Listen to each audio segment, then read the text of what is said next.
જ્યારે આપણે વિધેયને સૂચના આપીએ છીએ ત્યારથી. તો વિધેયને સૂચના આપ્યા ત્યારથી લઈને વિધેય પોતાનું કાર્ય કમ્પ્લીટ કરે છે એ સમયગાળો જે છે એ પ્રયોગનો સમયગાળો છે. અને જો તમે તમારો પ્રયોગ લખવાથી માંડીને એની પરિણામ ચર્ચા ત્યાં સુધીનો સમય લો છો તો એ પ્રયોગ કાર્ય સાથે પ્રયોગ આલેખનનો પણ સમય એમાં ઉમેરાય છે. તો એ તમારા ઉપર ડિપેન્ડ છે કે તમારે સમય કયો બતાવવો છે. પ્રયોગ કરતા તારીખ અને સમય એની સામે જ બીજા ભાગમાં વિધેયની માહિતી આપવાની છે. વિધેયનું નામ અહીંયા પણ જરૂરી નથી કે તમે વિધેયનું નામ આપો, ન આપો તો પણ ચાલે છે. એમાં પણ તમે ABC લખી શકો છો. વિધેયનું નામ મૂકશો તો પણ ઇટ્સ ઓકે. ત્યાર પછી વિધેયની જાતિ અને વિધેયની ઉંમર, આ ખૂબ જ જરૂરી છે કારણ કે કેટલાક પ્રયોગમાં વિધેયની જાતિ અને એની ઉંમર અસર કરતી હોય છે. ત્યાર પછી સમસ્યા, તમે જે આ પ્રયોગ કરવા માંગો છો એની મૂળભૂત સમસ્યા શું છે, તમે કઈ સમસ્યા માટે આ પ્રયોગ, કઈ સમસ્યાને સમજવા માટે આ પ્રયોગ કરી રહ્યા છો, એ સમસ્યાનું સ્પષ્ટ કથન તમારે કરવાનું છે.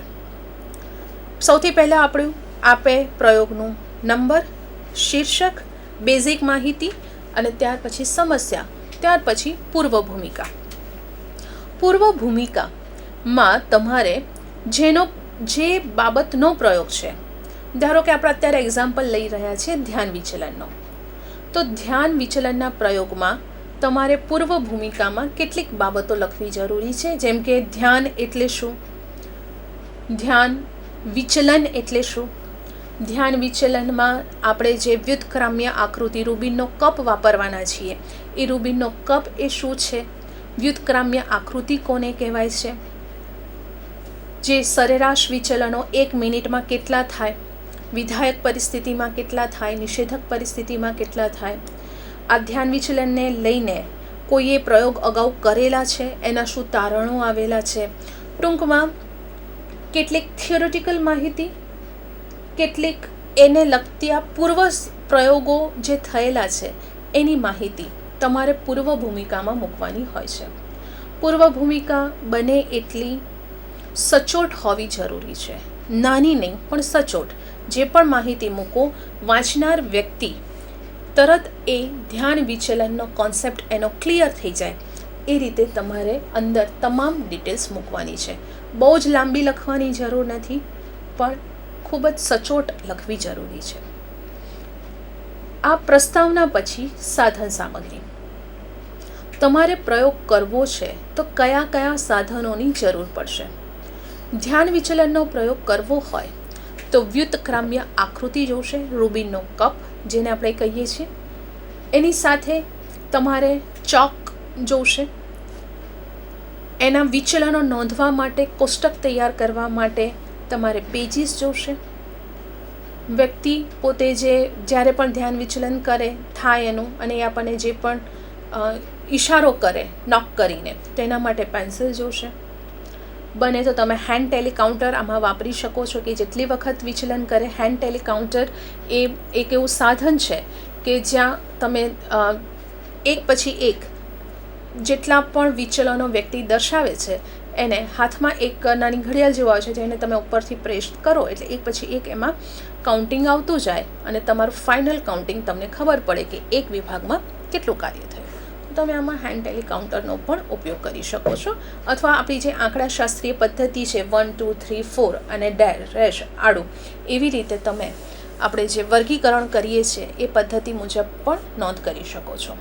તો આપણે જે પણ પ્રયોગ કરવો છે એના માટે પેન્સિલથી માંડીને સાધન સુધીની તમામ બાબતોની નોંધ અહીંયા કરવી જરૂરી છે. સાધન સામગ્રી પછી પ્રયોગ યોજના આપણે લખીએ છીએ. ધ્યાન રાખજો વિદ્યાર્થી મિત્રો કે પ્રયોગ યોજના એ આપણે ભવિષ્યકાળમાં લખીએ છીએ, કારણ કે આપણે આ યોજના કરીએ છીએ. હું આવી રીતે કરીશ. સૌપ્રથમ વ્યુત્ક્રામ્ય આકૃતિ આપણે લઈશું, વિધેયને બોલાવીશું.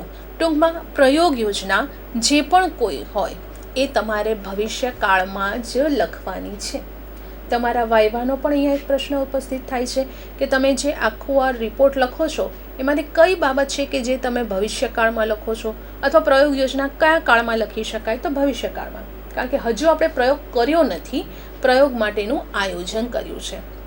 અને આ આયોજન પછી તમારે પરિવર્ત્યો, તમે જે પ્રયોગ કરવા માંગો છો એના પરિવર્ત્યો, જે સામાન્ય વર્ગીકરણ પ્રમાણે જે છે કે સ્વતંત્ર પરિવર્ત્ય, આધારિત પરિવર્ત્ય, નિયંત્રિત પરિવર્ત્યો, એને તમારે દર્શાવવાના છે.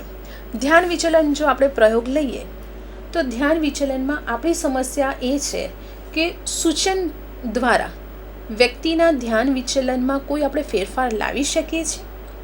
એટલે કે સૂચના દ્વારા વ્યક્તિમાં કોઈ વલણો ઉત્પન્ન કરી શકીએ છીએ. તો અહીંયા સૂચના એ આપણું સ્વતંત્ર પરિવર્ત્ય બને છે, કારણ કે સૂચના દ્વારા વ્યક્તિમાં આપણે 3 પ્રકારના વલણો, મનોવલણો ઉત્પન્ન કરીએ છીએ. જ્યારે તમે આ પ્રયોગ કરશો ત્યારે તમને વધારે ડિટેલમાં સમજ પડશે, પરંતુ જે છે કે એક છે વિધાયક, નિષેધક અને તટસ્થ. આ 3 વલણો આપણે સૂચના દ્વારા ઉત્પન્ન કરીએ છીએ.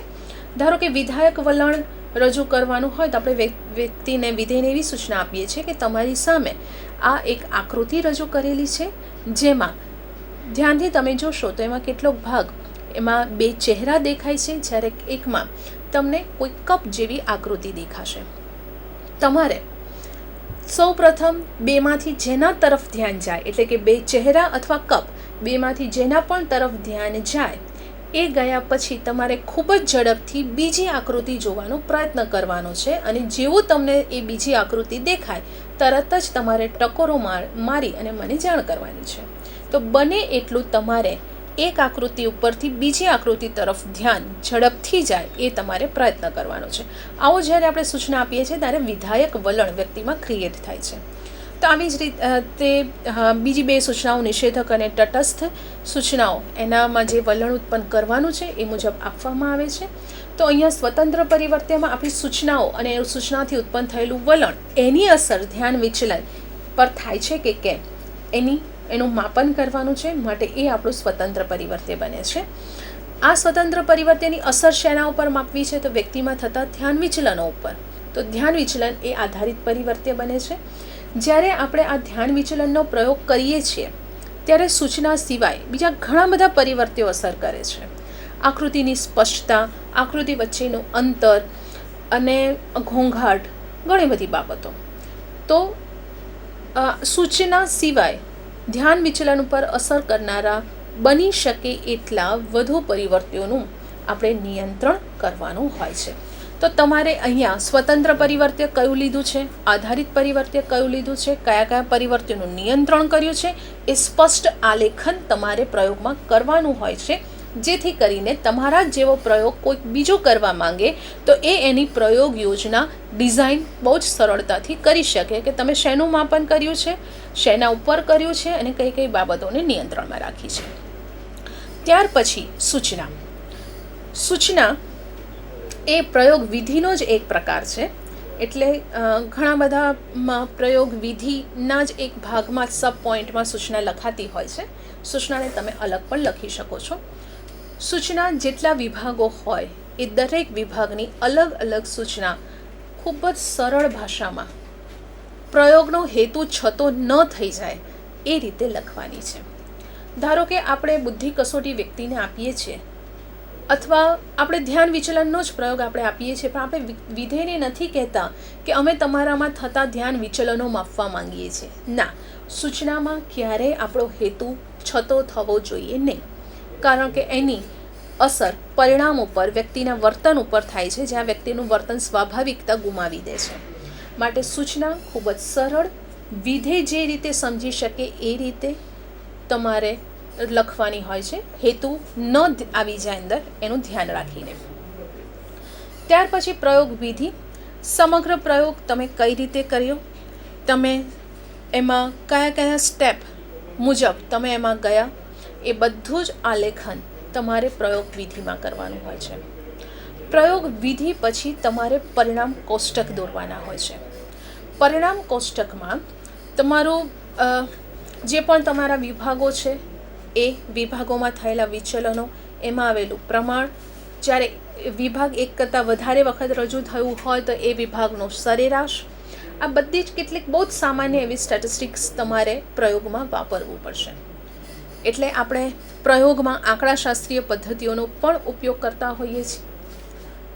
પ્રયોગમાં નિયંત્રણમાં જો કોઈક આપણે વિશિષ્ટ પ્રયુક્તિ અપનાવી હોય, જેમ કે અહીંયા આપણે આંશિક પ્રતિસંતુલન, ધ્યાન વિચલનના પ્રયોગમાં આપણે આંશિક પ્રતિસંતુલન ABC CBA એમ આપણે કરવાના છીએ. તો આ પ્રતિસંતુલન શું છે એની પણ સ્પષ્ટ ખ્યાલ તમારે રાખવો જરૂરી છે. તો પરિણામ તમારે ખૂબ જ સ્પષ્ટ રીતે કોઈ પણ વ્યક્તિ જુએ અને સમજ પડે એ રીતે કોષ્ટક ટેબ્યુલેટ ફોર્મમાં તમારે દર્શાવવાનું છે. ત્યારબાદ પરિણામ ચર્ચા. જે પણ ટેબ્યુલેટ અને ન્યુમેરિકલ તમે લખેલું છે એને હવે તમારે તમારા ભાષામાં એને સમજાવવાનું છે કે આ પ્રયોગમાં તમે કોષ્ટકમાં વિભાગ A જે છે એમાં કેટલા વિચલનો થયા, કેટલા સરેરાશ વિચલનો થયા, અને એને આધારે તમારું સૂચનાની અસર થઈ છે કે કેમ, અથવા તમે જે સિદ્ધાંતની ચકાસણી કરવા માંગો છો એ સિદ્ધાંતમાં તમારો પ્રયોગનું પરિણામ એની સમર્થન આપે છે કે નથી આપતું, આ બધી જ બાબતોને તમારે પરિણામમાં દર્શાવવાની છે.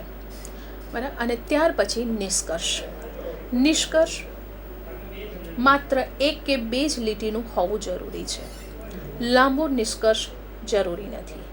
નિષ્કર્ષમાં આવેલું પરિણામ અને પરિણામ દ્વારા દર્શાવાતું કથન, બહુ જ સિમ્પલી તમારે નિષ્કર્ષ લખવાનું હોય છે કે સૂચન વચનાની અથવા સૂચનોની વ્યક્તિના ધ્યાન વિચલન ઉપર અસર થઈ કે નથી થઈ.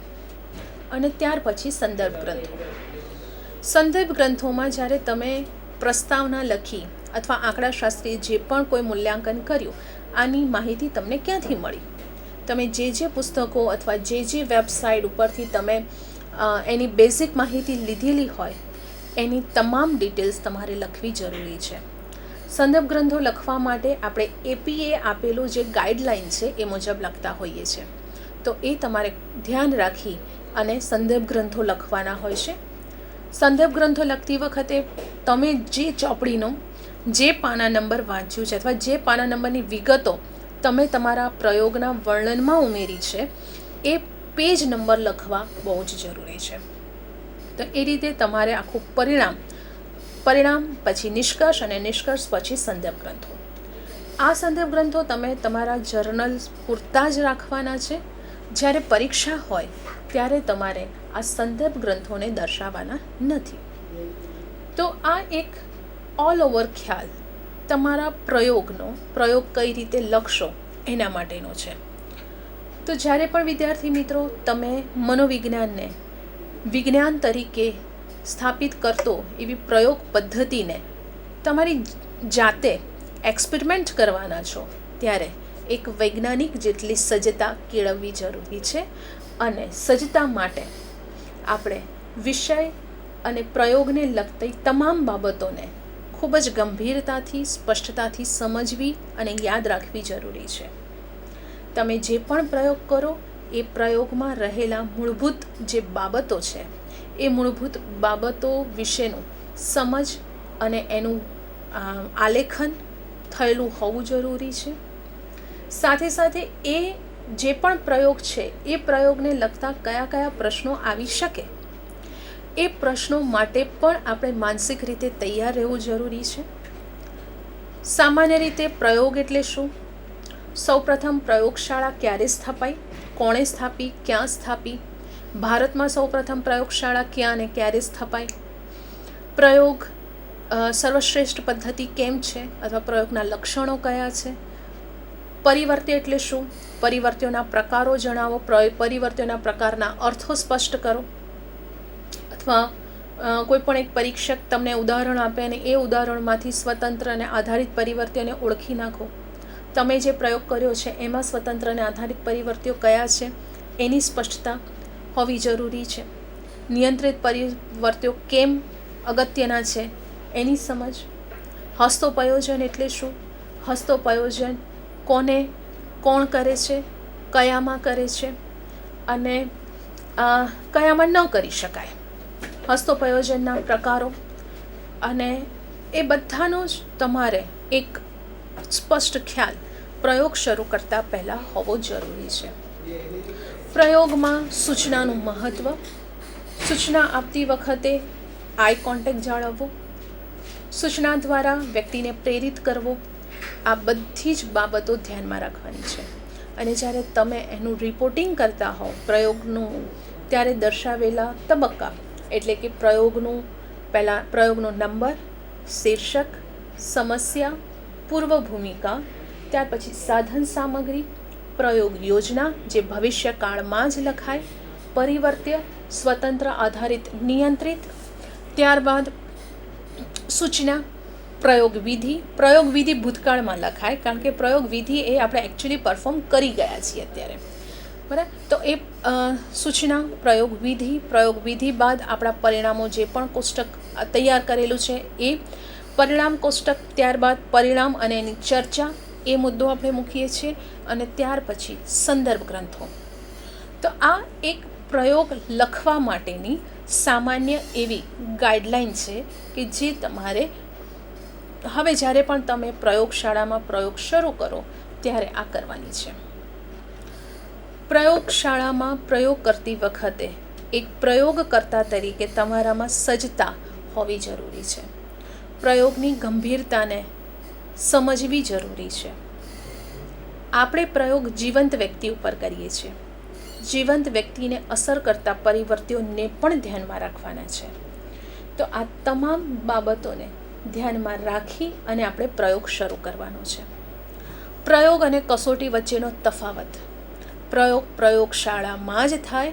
કસોટી એ તમે પ્રયોગશાળામાં પણ આપી શકો છો માપન કરવા માટે. તમે કોઈક વિશિષ્ટ કેન્દ્રો જેવું કે ચિકિત્સા કેન્દ્રો છે કે જે મેન્ટલ હેલ્થ રિલેટેડ છે, એમાં પણ વ્યક્તિના વ્યક્તિત્વને, એના મૂડને, એના ઇમોશનને માપવા માટે આપી શકાય છે. શાળા અને કોલેજોમાં પણ આપી શકાય છે. પુનઃસ્થાપન કેન્દ્રો છે ત્યાં આપી શકાય છે. તો પ્રયોગ અને કસોટી આ બે અલગ છે. આની સ્પષ્ટતા પણ હોવી જરૂરી છે. કસોટી લખવાની પદ્ધતિ પણ અલગ છે. જ્યારે આપણે ફરી પાછા કસોટી અને કસોટીની ડિટેલ્સમાં મળીશું ત્યારે આપણે એના વિશે વધારે વાત કરીશું. પણ મૂળભૂત રીતે પ્રયોગ અને કસોટી આ બંને વચ્ચેના તફાવતને તમારે ધ્યાનમાં રાખવું જરૂરી છે. તો આ એક સામાન્ય ઓલ ઓવર ખ્યાલ પ્રયોગ જે તમે હવેના સેમિસ્ટરમાં પરફોર્મ કરવાના છો એના માટેનું છે. તો વિદ્યાર્થી મિત્રો, પ્રયોગશાળામાં લેબમાં જતા પહેલાં તમારી એની સજ્જતા કેળવવી અને એના માટે માનસિક